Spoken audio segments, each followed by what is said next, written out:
Hello everyone and welcome back to my channel. Nope, you're not imagining things. This is the second stimulus video of the day.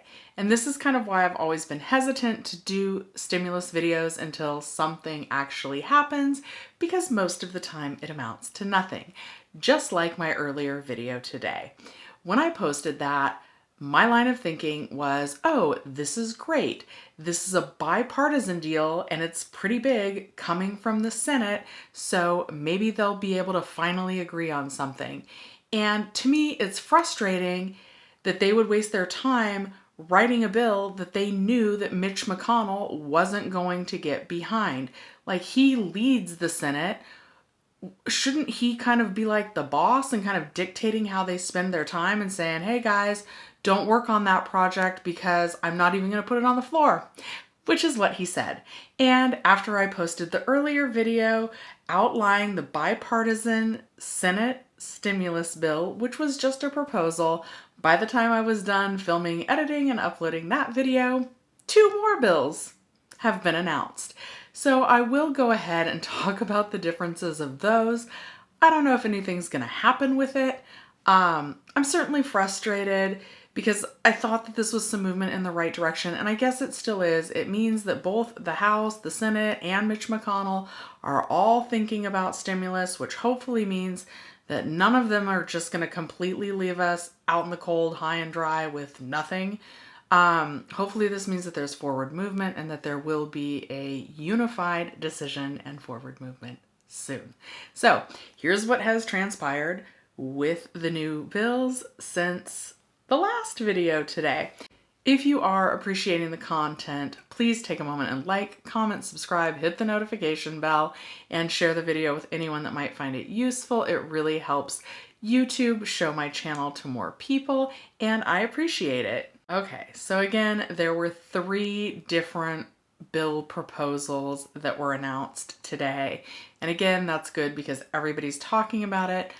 But on the other hand, it's not so great because that means that everyone's still pretty far away from actually agreeing on something that could pass.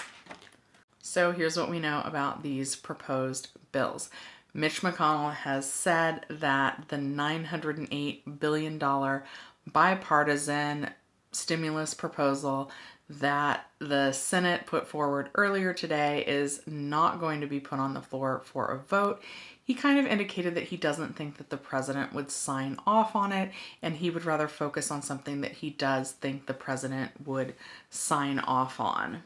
I will include links to the articles that I'm referencing, including the one that I found that has the most details regarding what's in the House proposal that Nancy Pelosi is going to bring forward. So Nancy Pelosi's bill is the most generous, asking for a $600 a week retroactive unemployment boost all the way back to when the $300 LWA payments ended back in September and going all the way through October of 2021 if we're still unemployed at that time. The bipartisan plan, that's the one that was asking for a $300 a week unemployment boost. That one would last 4 months starting December 1st and going through the end of March. And Mitch McConnell's plan does not include any boost. In regards to the PUA, the Pandemic Unemployment Assistance Program, that is largely for those people that are self-employed. Under Nancy Pelosi's plan, we would keep the PUA program in place until the national unemployment rate falls below 5.5%. It's currently at 6.9%, and I personally expect that it's going to rise again as businesses shut down due to higher COVID cases. There's no specific mention of a PUA extension in the bipartisan plan, and under Mitch McConnell's plan, the PUA program would go until January 31st. Then you would be phased out and you would be allowed to use any funds that were left over on your PUA claim balance past the date of January 31st, but there wouldn't be any new applicants accepted into that program. Both the bipartisan proposal and Mitch McConnell's proposal, neither of those include a second round of stimulus checks, and I wasn't able to see if Nancy Pelosi's plan does include for those or not. A few other interesting things to note is that Mitch McConnell's plan does not include rental assistance, but the bipartisan plan does, and we don't know about Nancy Pelosi's plan. Mitch McConnell's plan does call for the PEUC extension to be extended through January 31st, but you would still only have access to 13 weeks of benefits under that extension program. And I know a lot of us will be nearing or have used up all of our 13 weeks of PEUC benefits by the end of December. So I'm not sure how helpful extending it through January 31st would be, and that could be really harmful to states that don't have extended benefits, EB or Fed ED as it's called here in California. If the state's unemployment rate was low, that could really hurt those states by still capping that at 13 weeks. And there wasn't specific mention about the PEUC program that I saw in either the bipartisan bill or Nancy Pelosi's bill. So all in all, just like most other days, this is a lot of talk and no action. We're not really any further along today than we were a few weeks ago, than we were before the election, than we were before any of the recesses that Congress took. And as a matter of fact, it actually kind of seems like they're getting further apart on some of these issues.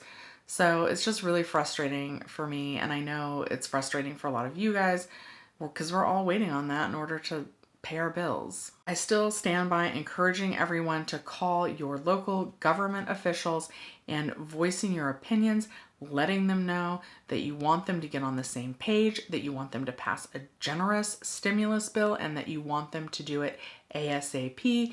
And I will link the information on how to get in contact with your officials in the description down below. And you guys know, I still believe in building your wealth. Webull's still giving away 4 free stocks. At this rate, you might end up getting more from those free stocks than we're going to get from a stimulus package, and it'll certainly be faster. That's after an initial deposit of $100 on the platform. You can definitely deposit your $100, claim your 4 free stocks, put your $100 right back in the bank, and watch those stocks rise and fall with the market. You can cash them out. If you do cash those stocks out, there can be some tax obligations, so check with your tax professional before you do that. Thank you guys so much for watching Shelly's Millions. I'll see you next time.